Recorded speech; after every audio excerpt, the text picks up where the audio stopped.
progresser sur la même lancée qu'on a engagée pendant l'assiette. C'est bon? On ne va pas faire de rupture parce qu'on est en train d'aller quelque part. Donc on va garder le cap pour que vous restez concentrés sur l'objectif que le Seigneur veut atteindre pour cette saison. Amen. Ça va, on m'entend? C'est bon? Bien.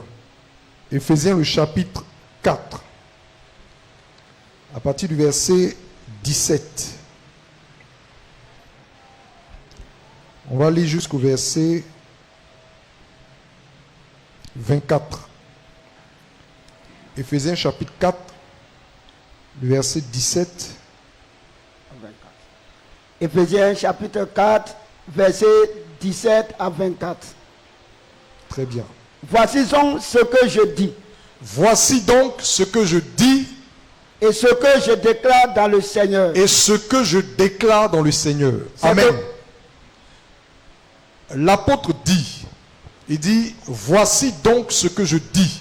Ça veut dire que précédemment, il a développé un certain nombre de choses et il va les résumer. Il va les résumer pour établir ce qui est essentiel de retenir. Voici donc ce que je dis et ce que je déclare dans le Seigneur. Oui. C'est que vous ne devez plus marcher comme les païens. C'est que vous ne devez plus marcher comme qui? Comme les païens, oui. Qui marchent selon la vanité de leurs pensées. Il dit les païens marchent selon quoi? La vanité de leurs pensées. Retenez bien ça. Il dit, vous ne devez plus marcher comme les païens qui marchent selon la vanité de leurs pensées. Oui. Ils ont l'intelligence obscurcie. Ils ont l'intelligence obscurcie. Oui. Ils sont étrangers à la vie de Dieu. Ils sont étrangers à la vie de Dieu. Ils ne comprennent pas la vie de Dieu. À cause de l'ignorance qui est en eux. À cause de l'ignorance qui est en eux. Donc, ils n'ont pas la connaissance des choses de Dieu. Ils ont l'intelligence comment? Obscurcie. Ça veut dire qu'ils marchent dans les ténèbres. Et il commence par nous dire, vous ne devez plus marcher comme les païens qui marchent selon la vanité de leurs pensées. On va expliquer tout ça. Oui. À cause de l'endurcissement de leur cœur. Oui.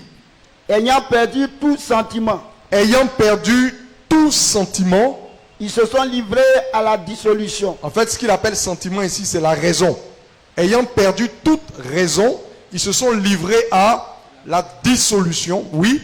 Pour commettre toute espèce d'impureté jointe à la cupidité. Voilà. Quand il parle de dissolution, il parle de débauche. Pour commettre toute espèce d'impureté jointe à la cupidité qui réfère à l'amour de l'argent. Oui.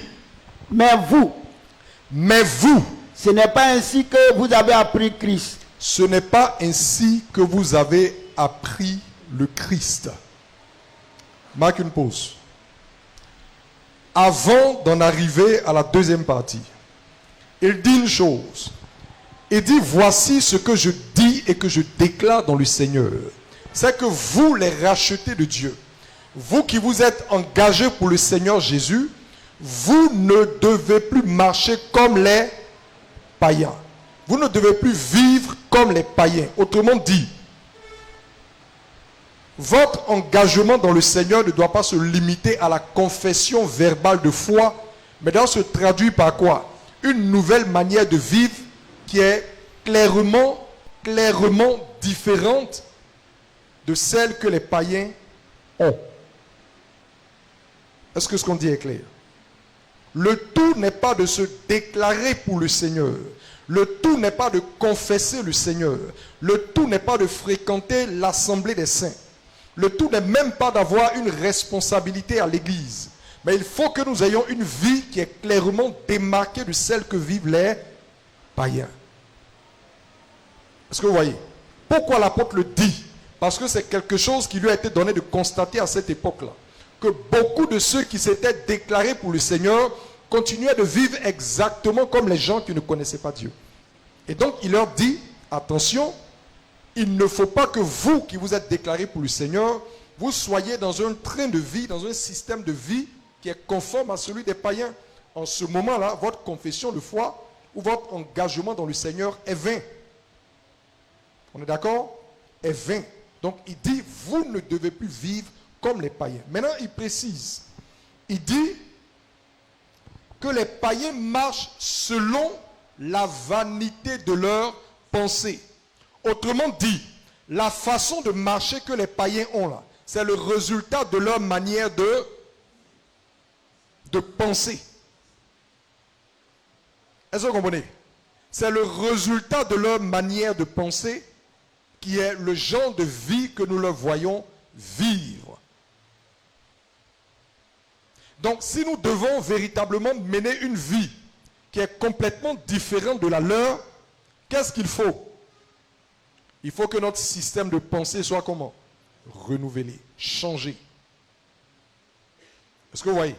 Donc, il dit que la façon de vivre que les païens ont là, c'est pas parce que ils sont téléguidés par une télécommande. Non.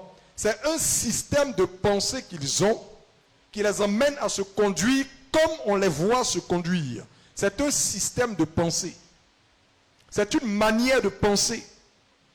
C'est une manière de voir et d'analyser les choses qui débouchent sur le genre d'action qu'ils posent.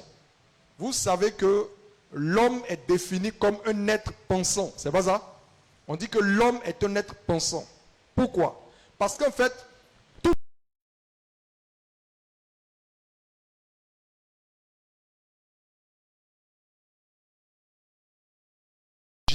on pense et on agit. On n'agit pas comme ça. Non. On agit en fonction de l'autre.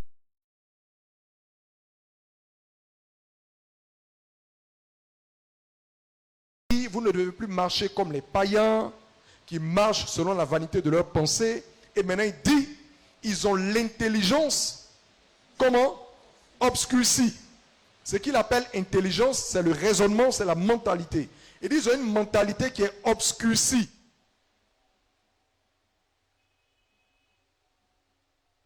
Ils sont,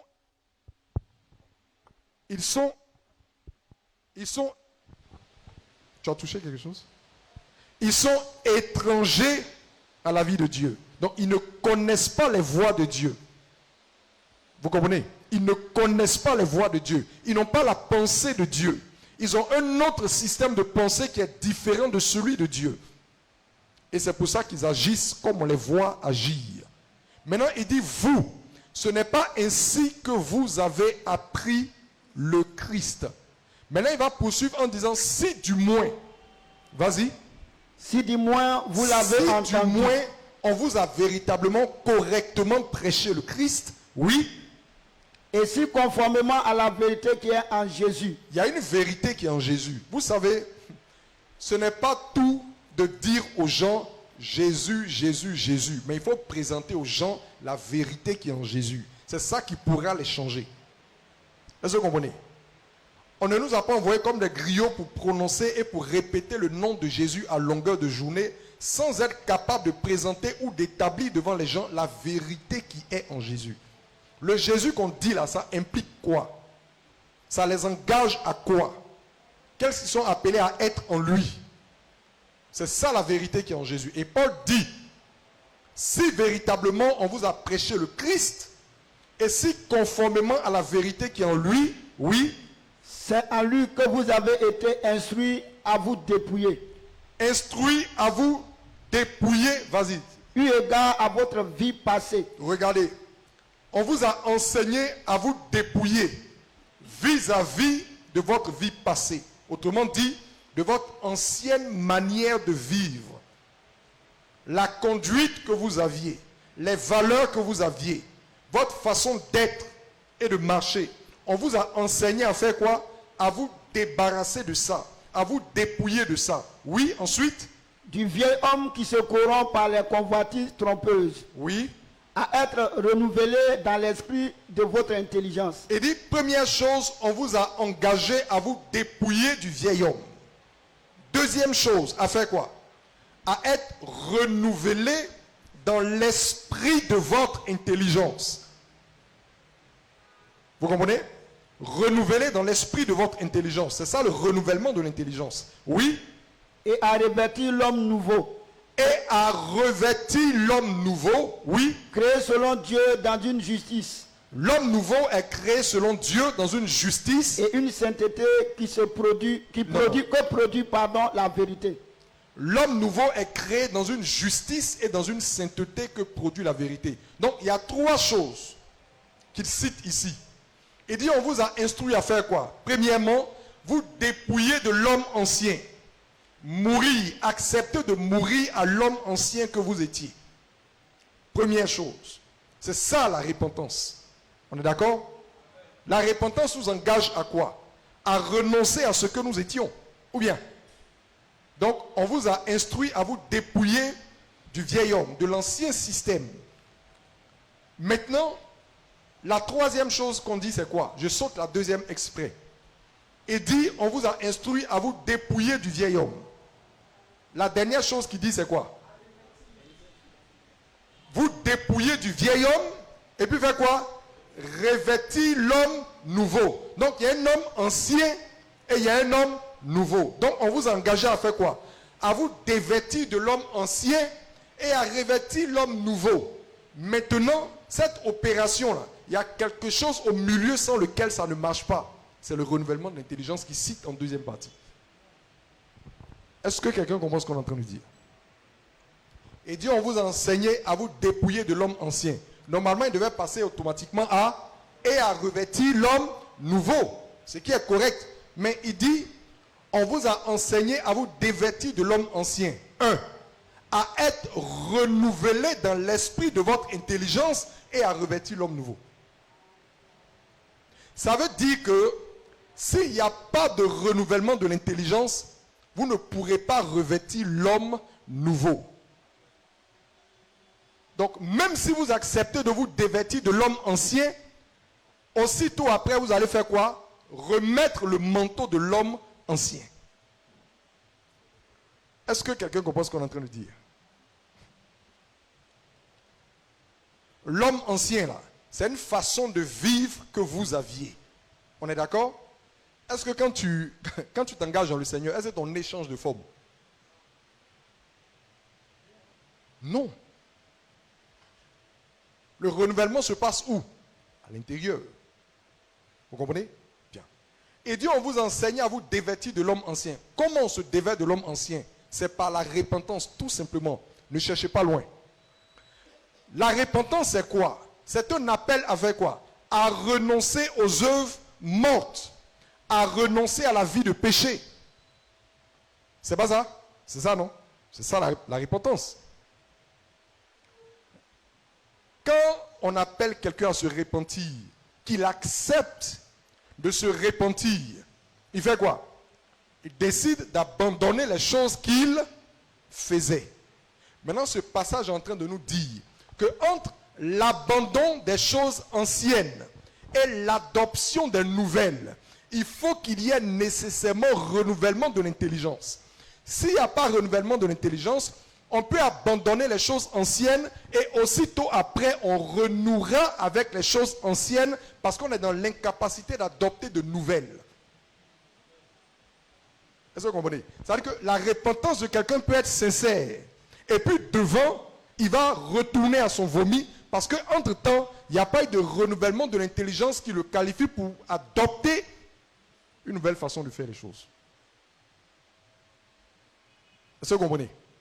Et pendant la conférence, on avait dit que le renouvellement de l'intelligence, c'est ce qu'on appelait quoi? La sanctification de l'esprit. Vous vous souvenez des 3 mesures de farine? La sanctification, le renouvellement de l'intelligence, fondamental. Et ça manquait à l'église. Ça manquait à l'église. Sans ça, on ne peut pas. Je vous donne un exemple simple, afin que vous compreniez le principe.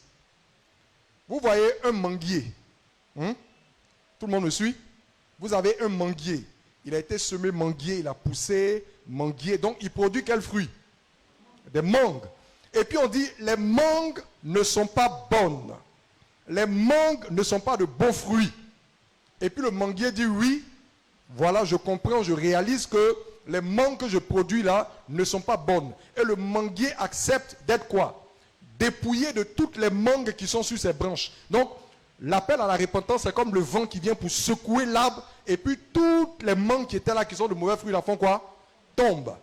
Mais si entre-temps, il n'y a pas eu un travail pour changer sa nature profonde de manguier, à la saison prochaine, qu'est-ce qui va apparaître? Des mangues. Est-ce que vous comprenez? C'est compliqué? C'est pas compliqué, non. Ce sont des mangues qui vont encore venir. Malgré toute sa sincérité, ce sont des mangues qui vont venir. Parce qu'il fallait un changement profond pour produire autre chose. Or, souvenez-vous qu'on a dit quoi? Que les païens marchent selon la vanité de leurs pensées. Et il précise, ils ont l'intelligence ou la mentalité qui est comment? Obscurcie. Quand on dit obscurcie, ça veut dire quoi? Qui est dans les ténèbres. Donc, leur intelligence est captive des ténèbres, du système de pensée de ce monde. Et avec ça, il n'est pas possible qu'ils produisent autre chose que ce qu'on les voit accomplir. Vous comprenez? Maintenant, si nous on accepte le principe de nous repentir, c'est pour marcher en nouveauté de vie.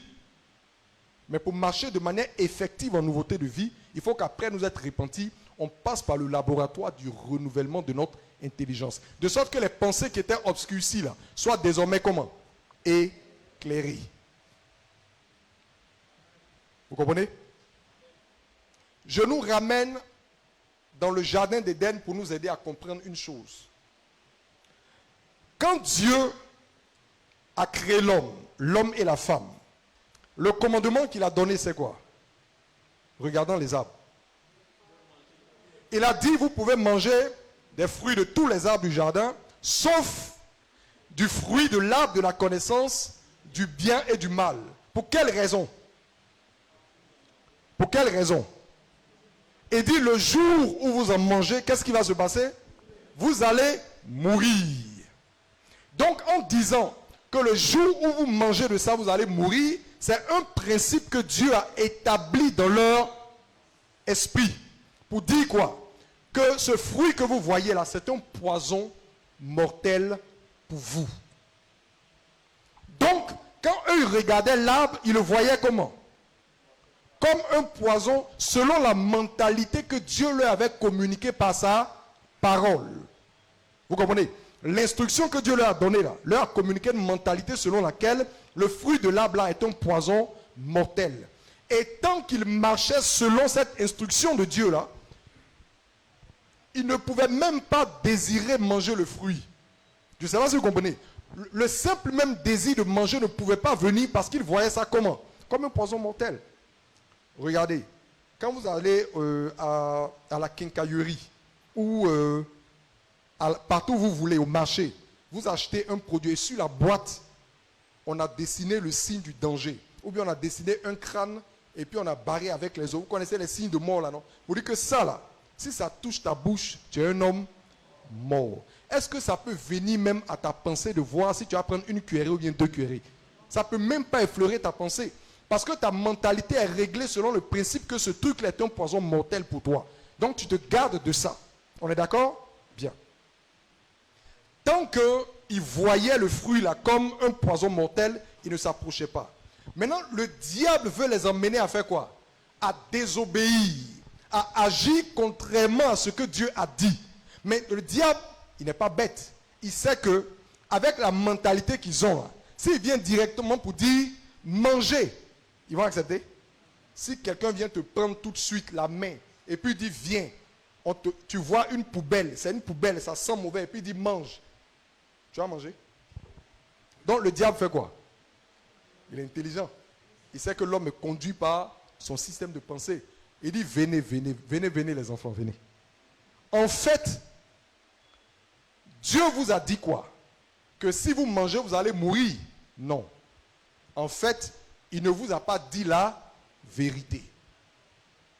Le vrai point, c'est que si vous mangez de ce fruit-là, vos yeux vont s'ouvrir et vous deviendrez aussi sage que lui. Vous deviendrez aussi intelligent que lui. Vous allez voir les choses que lui seul voit. Et en fait, c'est parce qu'il est jaloux qui ne veut pas que vous accédiez à ce système de connaissance-là qui vous a dit de ne pas manger. Sinon, dans ce fruit-là, il n'y a pas de mort dedans, ça va vous ouvrir les yeux. Est-ce que vous comprenez?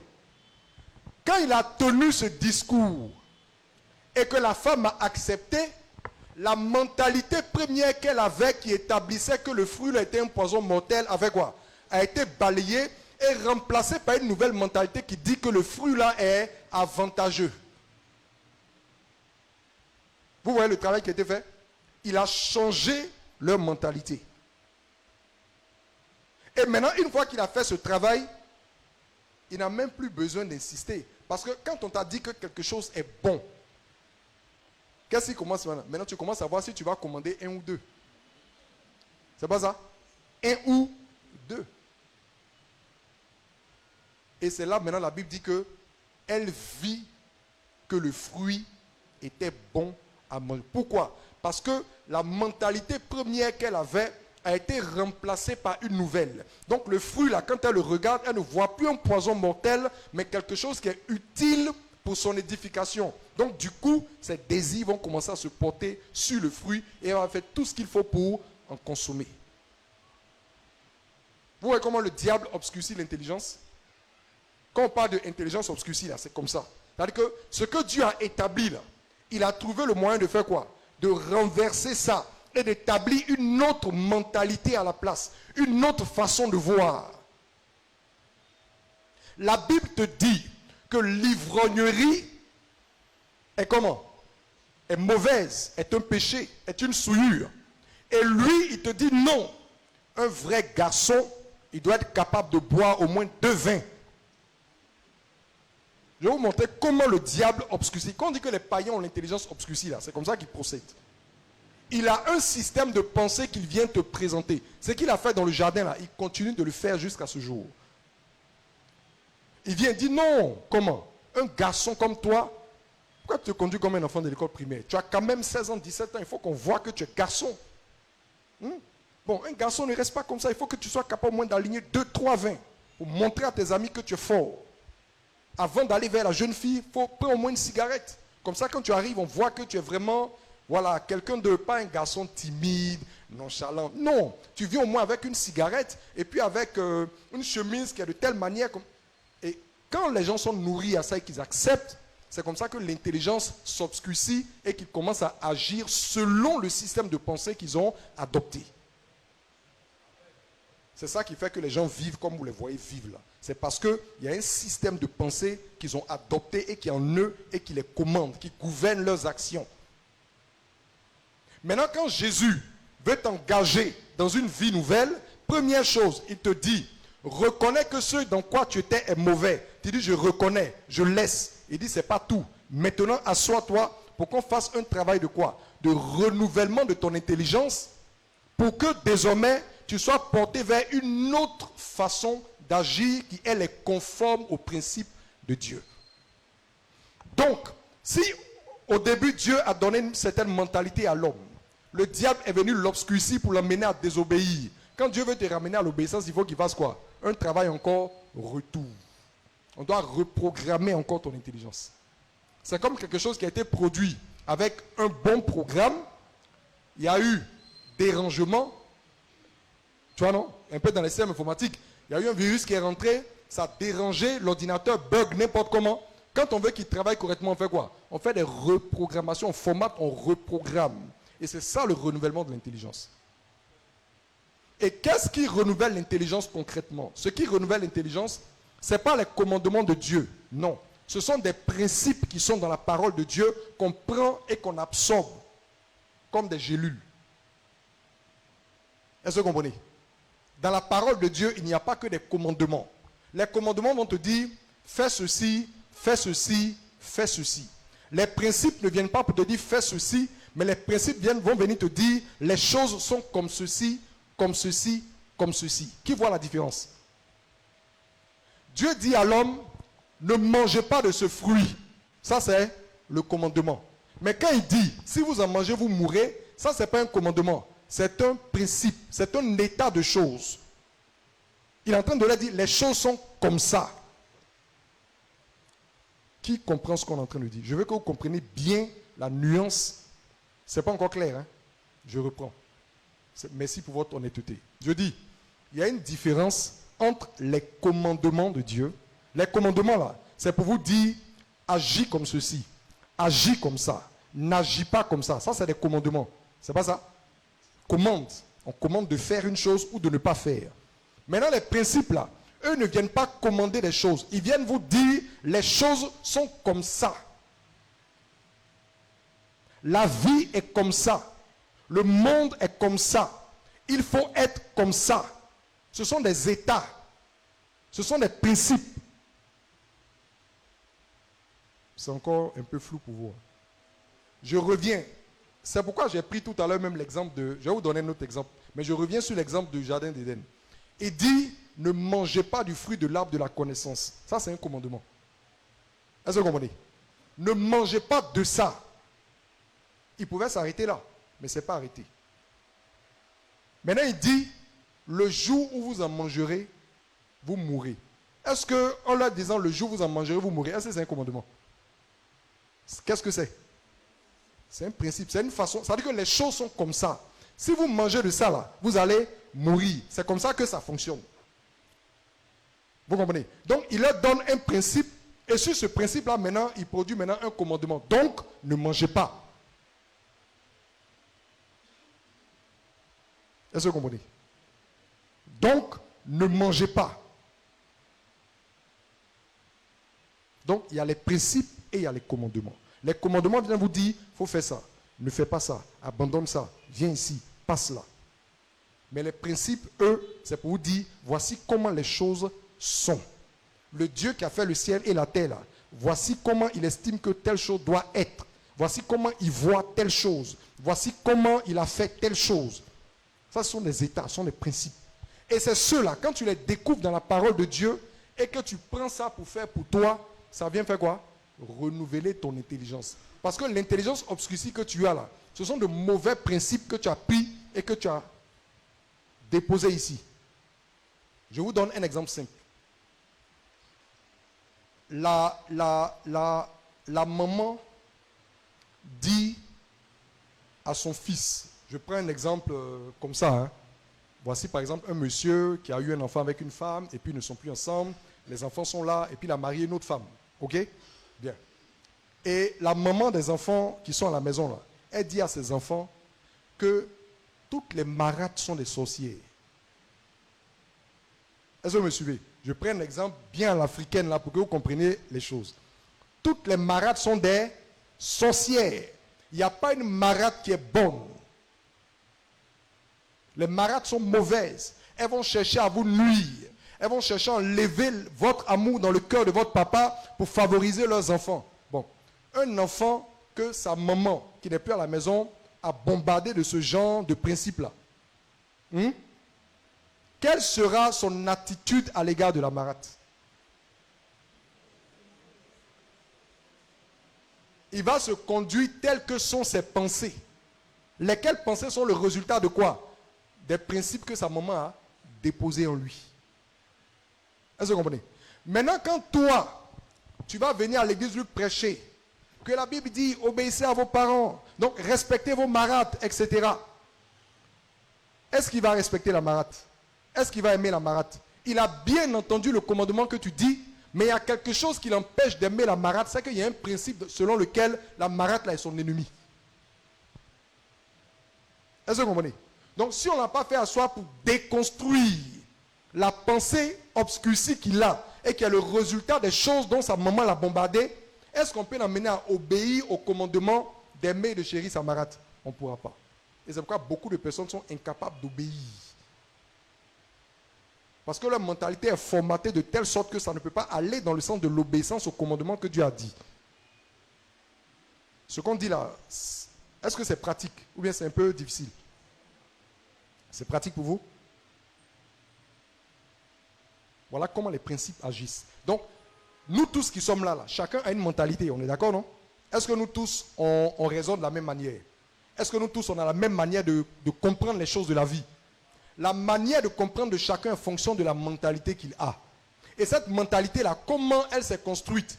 c'est par un certain nombre de choses, c'est-à-dire les expériences qu'on a eues dans la vie, les conseils que les gens nous ont donnés. Est-ce que vous comprenez? Et c'était raisonnement. Donc c'est le mélange de tout ça qui nous a fabriqué une mentalité et qui est là.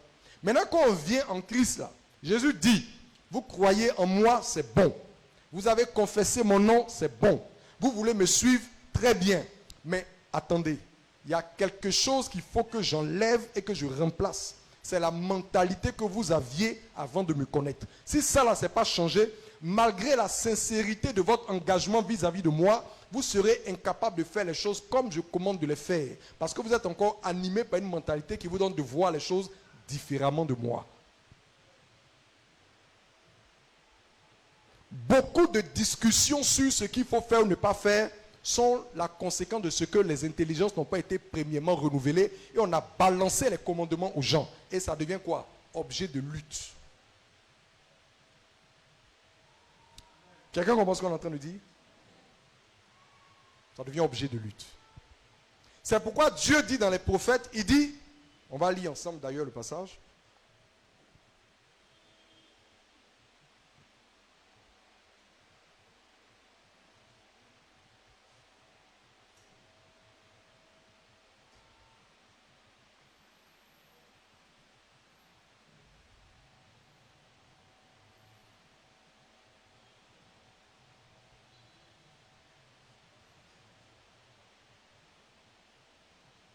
Allons-y en Jérémie, le chapitre 26, pardon. Jérémie, le chapitre 26, le verset 13. Jérémie, chapitre 26, le verset 13. Maintenant, réformez vos voies et vos œuvres. Écoutez la voix de l'Éternel, votre Dieu. Et l'Éternel... Ne dépasse pas le verset 13. Okay. Et l'Éternel se repentira du mal qu'il a prononcé contre vous. Reprends encore la lecture. Soyez attentifs. Maintenant. Il dit maintenant. Réformez vos voies. Reformez vos voies. Et vos œuvres. Et vos œuvres. Écoutez la voix de l'Éternel. Écoutez la voix de l'Éternel. Votre Dieu. Et l'Éternel se repentira du mal qu'il a prononcé contre vous. Très bien. Donc voici des gens qui vivaient dans le péché. Voici des gens qui étaient dans la désobéissance. Et l'Éternel leur dit ceci.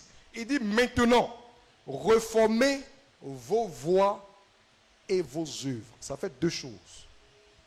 Reformez vos voies et vos œuvres. Parce que les œuvres des gens sont la conséquence des voies dans lesquelles ils marchent.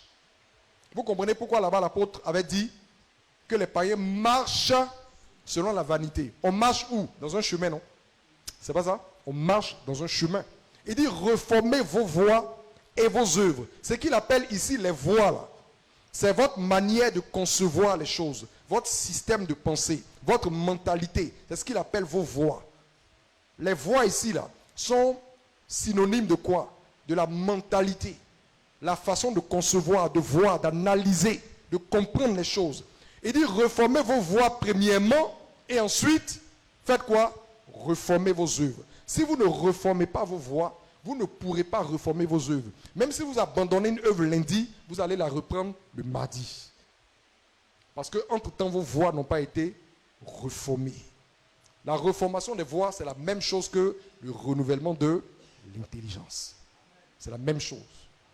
Ailleurs, le Seigneur dit, défrichez-vous un champ nouveau et ne semez pas parmi les épines. Ce qu'on sème parmi les épines, ça peut réussir. Même si on vous enseigne les meilleures paroles du monde, même si vous recevez les meilleurs enseignements du monde, si votre cœur n'a pas été premièrement défriché, si votre esprit n'a pas été défriché de l'ancienne mentalité, les meilleurs enseignements du monde ne produiront aucun résultat concret dans vos vies. Il faut qu'on défriche d'abord et ensuite qu'on sème le bon enseignement. Et vous serez capable d'obéir au commandement du Seigneur. Je vais vous donner un autre exemple pratique. Vous connaissez le racisme, non? le racisme. Qui peut décrire le racisme, c'est quoi? Quand on parle de quelqu'un est raciste, ou bien le racisme, c'est quoi? Oui? Parle fort, s'il te plaît. Bon, lui dit détester. Bon, peut-être que c'est un peu fort. Ne pas aimer ou, oui? Comment? Voilà. Considérer en fait l'autre race entre griffes, comme inférieure. Vous comprenez? Donc on se considère comme des êtres supérieurs aux autres. Et quand des gens ont été éduqués, regardez. Prenons par exemple l'exemple des blancs et des noirs, pour aller vite, hein. Voilà. Quand vous voyez un petit blanc et puis un petit noir, est-ce qu'ils ont un problème pour jouer ensemble? Ils voient le petit noir comme son ami. Le petit noir voit le petit blanc comme son ami. Ils n'ont aucun souci avec les couleurs de peau. Au contraire, même ça les amuse peut-être d'avoir des couleurs différentes. Vous comprenez? Puis, en grandissant, leurs parents vont commencer à leur parler. Et c'est là que l'intelligence va s'obscurcir. Non, ne joue plus avec celui-là. On ne veut plus te voir avec celui-là. Vous n'êtes pas de la même race. Ceux-là, ce sont des êtres inférieurs. C'est des gens qui ne peuvent pas s'égaler à nous. Le fait de jouer avec eux te rabaisse. Ils sont plus proches des singes, etc. Je ne vais pas rajouter de l'huile sur le feu, mais vous connaissez le discours. On est d'accord? Donc, c'est comme ça que leur intelligence va être obscurcie, de sorte que quand ils vont commencer à devenir adolescents et grandir, son même ami avec lequel ils n'avaient pas de problème pour jouer quand ils étaient petits, quand il va commencer à naître une distance, parce qu'il commence à se voir comment? Supérieur à l'autre. Maintenant, quand il vient à l'église, et l'enseignement de la parole de Dieu lui dit que le Seigneur a commandé de faire quoi? D'aimer notre prochain. Bon, on dit d'aimer son prochain. Mais le prochain, c'est qui? C'est ton semblable, c'est ton vis-à-vis, c'est tous les autres êtres humains qui sont là. Maintenant, je vous pose une question. Quand vous regardez dans les pays, comme aux États-Unis ou en Afrique du Sud, qu'est-ce qui se passe? Même dans les milieux chrétiens, qu'est-ce qui se passe? Il y a toujours un apartheid. Les Noirs sont paqués ensemble, les Blancs sont paqués ensemble. Pourquoi? À cause de l'intelligence obscurcie. Donc, le commandement même d'aimer son prochain comme soi-même, ils ne sont pas capables de faire quoi? De le mettre en pratique. Parce qu'il y a une mentalité qui est là et qui leur dit que celui qui est en face là, c'est un être inférieur qui n'est pas... Ils ne peuvent pas s'égaler, ils ne peuvent pas s'asseoir sur le même banc. Et vous serez surpris si vous retournez dans l'histoire de voir que l'apartheid a même beaucoup prospéré dans les milieux chrétiens. Vous comprenez? Bon, maintenant qu'on veut amener quelqu'un à obéir, qu'est-ce qu'il faut faire? Il faut déconstruire la mauvaise mentalité qu'il a. Tu la déconstruis comment? Allons par exemple à Acte 17.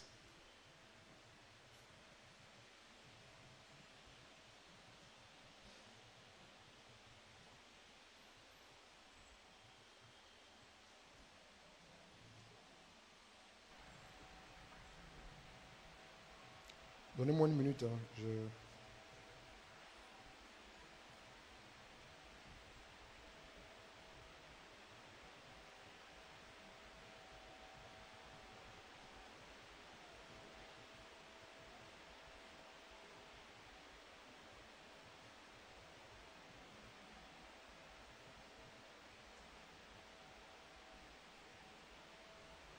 Acte 17. À partir du verset, on peut lire à partir du verset 25. Acte 17, à partir du verset 25. Il n'est point servi par des mains humaines, comme s'il avait besoin de quoi que ce soit. Lui qui donne à tous la vie, Non. la respiration. Attends, tu es au verset combien? Verset J'ai dit acte combien? 17. Verset 25. Tu es toujours au 25, lis le 26. Au verset 26. Il a fait que tous les hommes. Bon, ok, d'accord. Ça, c'est le il, c'est Dieu. On est d'accord? Ce qui précède un peu, parce qu'il dit que Dieu annonce à tous les hommes partout qu'ils aient à se repentir, etc. Maintenant, le verset 26 dit ceci: il a fait que tous les hommes, sortis d'un seul sang, tous les hommes sortis d'un seul sang. Dans d'autres versions, on va dire tous les hommes issus d'un seul. Et on comprend ce discours-là quand on retourne à la Genèse. On est d'accord? Si nous croyons dans la parole de Dieu, si nous croyons dans les origines telles qu'elles sont décrites dans la Genèse, on nous dit qu'au commencement, Dieu a fait quoi? Un homme et une femme à partir desquels tous les hommes sont nés. On est d'accord? Donc quand il dit ici que tous les hommes sont issus d'un seul, il nous renvoie à ça. Vous comprenez? Mais ça là, c'est un principe. Est-ce que c'est un commandement? Que tous les hommes sont sortis d'un seul, c'est un commandement? C'est un principe. Mais c'est un principe qui est utile pour faire quoi? Pour faire tomber cette forteresse qui a dit à l'autre que lui, il est d'une origine qui est différente de l'autre, raison pour laquelle il ne peut pas l'aimer ni s'égaler à lui. Vous comprenez? Donc voici par exemple un principe de la parole qui vient pour faire quoi? Pour déconstruire l'ancienne mentalité. Ah ok, donc on est tous issus d'un seul. Ok, donc les couleurs de peau, ce sont juste des variations biologiques qui se sont produites avec le temps, mais sinon par essence, nous sommes tous issus d'un seul. Et donc il n'y a pas plusieurs races, il y a une seule race humaine. Parce que tous sont sortis d'un seul. Donc il y a une seule race. Donc c'est avec de tels principes qu'on peut faire quoi? Renouveler l'intelligence de celui qui a été nourri à la sève du racisme. Et faire tomber cette forteresse. Et quand c'est tombé maintenant, quand on lui dit d'aimer le noir ou l'asiatique, est-ce que c'est difficile? Parce qu'il a compris que tous sont issus d'un seul. Vous voyez comment ça fonctionne? Ça va aller? Voilà. Donc il y a les principes et il y a les commandements. Si tu balances les commandements aux gens, sans qu'ils comprennent les principes qui les fondent, ils ne pourront pas obéir. Il faut que leur mentalité change d'abord. Il faut que leur mentalité change. Et quand leur mentalité a changé, quand on leur dit maintenant, faites comme ça, c'est avec plaisir, c'est avec joie qu'ils le font. J'ai l'habitude de donner, pour exemple, Jésus dit, amassez vos trésors dans le ciel. C'est pas ça? N'amassez pas des trésors sur la terre. Amassez dans le ciel. Qu'est-ce que c'est? C'est quoi? Commandement ou principe? Commandement. Répondez, n'ayez pas peur, on est à l'école. Commandement ou principe? Bon, qui dit que c'est un commandement? Qui dit que c'est un principe? Je répète, n'amassez pas vos trésors sur la terre. Amassez vos trésors dans le ciel. Vous pensez que c'est un principe? C'est quoi? C'est un commandement. C'est un ordre qui est donné, n'est-ce pas? Bon. Voici un commandement qui est là. Mais quelqu'un qui, depuis qu'il est né, il a grandi, on lui a dit, il faut que tu aies l'argent. Il faut que tu construises des maisons. C'est comme ça qu'on va te respecter. C'est comme ça que notre famille qui a été humiliée là, c'est comme ça que les gens vont se mettre à genoux pour nous demander pardon. Quand on l'a bombardé de ça depuis son jeune âge, et que pour lui, l'homme qui a réussi, c'est celui qui a beaucoup de maisons. Celui qui possède 3 ou 4 comptes en banque avec des millions, des milliards. Quand un matin tu viens lui dire de ne pas amasser des trésors sur la terre, c'est du chinois que tu lui parles. Il aime Jésus, hein, mais il ne comprend pas ce langage. Vous comprenez? Il ne comprend pas ça. Si tu veux qu'il accepte le commandement de ne pas amasser sur la terre, il faut premièrement lui donner un principe qui va venir détruire la mentalité qu'il avait. Et ce principe, c'est quoi? C'est qu'il est étranger et voyageur sur la terre. Est-ce que vous comprenez? Quand il va accepter le fait que nous sommes étrangers et voyageurs sur la terre, quand on va lui dire maintenant, en conséquence de ça, n'amasse pas des trésors sur la terre, mais amasse dans le ciel. Est-ce que c'est difficile? Au contraire, c'est logique. Mais si je ne suis pas d'ici, pourquoi vous voulez que mes biens soient ici? Est-ce qu'on demande pardon à un étranger quand les gens vont en Europe pour aller faire Jossi là? L'argent là, ils mettent ça là-bas? Ils mettent ça où? Tout l'argent vient ici. Je dois construire une maison au pays. Je vais acheter une voiture au pays. Je vais préparer ma retraite au pays. Pourquoi? Parce qu'il est étranger là-bas. L'ambassade n'a pas besoin de lui demander pardon pour amener ses fonds. Parce qu'il est étranger là-bas. Est-ce que vous comprenez? Donc, si quelqu'un n'a pas compris aussi que nous, les enfants de Dieu, nous sommes étrangers voyageurs sur la terre, et qu'on tombe comme ça sur lui pour dire amasse ses trésors au ciel, il ne peut pas comprendre ce langage et il ne va jamais obéir. Vous voyez comment le renouvellement de l'intelligence est important? Est-ce que vous commencez à voir? comment le renouvellement de l'intelligence de quelqu'un est important. Très important. Il y a des gens à qui on dit, telle chose-là ne fait pas, telle chose-là ne fait pas, telle chose ne fait pas. Ils disent, non, mais pourquoi? Affaire de Dieu la main là, pourquoi vous rendez ça compliqué comme ça, apôtre? C'est pas ça? Pourquoi vous rendez affaire de Dieu là compliqué comme ça? Les gens des autres églises, ils font ça, pourquoi vous ne voulez pas qu'on fasse? Sa mentalité regarde dans une direction. Tu es en train de lui présenter quelque chose qui est dans un autre sens. Ça ne peut pas marcher. Il faut le faire asseoir pour déconstruire l'ancienne mentalité qu'il a. Je vous pose une question. Un étranger dans un pays, là, je vous pose une question, ce n'est pas compliqué. Quand tu es étranger dans un pays, est-ce qu'il n'y a pas de restrictions te concernant? Il y a des restrictions.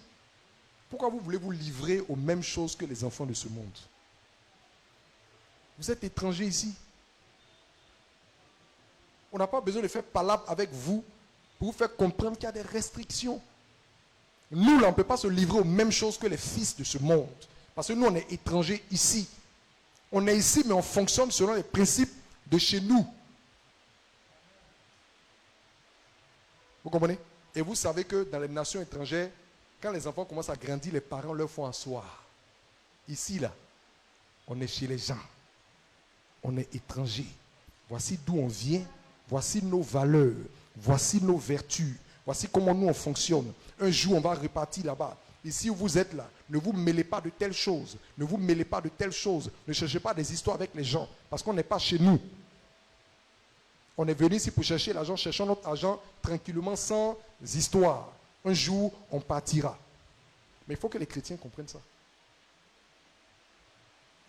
Vous comprenez? Je vous donne des exemples comme ça pour que vous voyez que le renouvellement de l'intelligence, ce n'est pas quelque chose de théorique. Ce n'est pas quelque chose de... un mot comme ça qui est en l'air, mais on ne sait pas ce que c'est. Est-ce que vous commencez à comprendre ce que c'est aujourd'hui? Quand on parle de renouvellement de l'intelligence, vous voyez que c'est concret, non? C'est très pratique. Donc, dans la parole de Dieu, il y a des principes comme ça.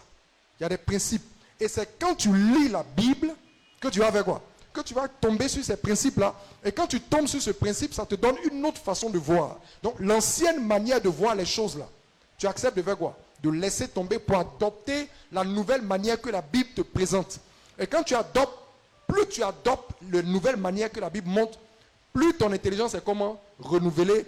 Et les commandements de Dieu deviennent pour toi comme ce qui est logique de faire. Ce qui est logique de faire. On dit à un enfant, va te laver. Et puis l'enfant, il boude parce qu'il estime que se laver c'est trop difficile, c'est trop compliqué. À la limite, c'est avec la chicotte qu'on va le forcer à rentrer dans la douche. Puis, quand il sera capable de comprendre, on lui explique qu'en fait, la saleté, là, quand on te dit d'aller te laver, ce n'est pas parce qu'on ne t'aime pas ou bien qu'on veut te donner un travail qui est trop compliqué. Parce que si tu ne te laves pas, là, la saleté, là, voici ce que ça va faire. Ça va te donner la gale, ça va te donner des plaies, tu vas sentir mauvais, tu seras en mauvaise santé. Si tu ne te brosses pas, voici. Quand l'enfant a compris ça, là, il va lutter la douche chez toi. C'est pas ça? Il a compris maintenant.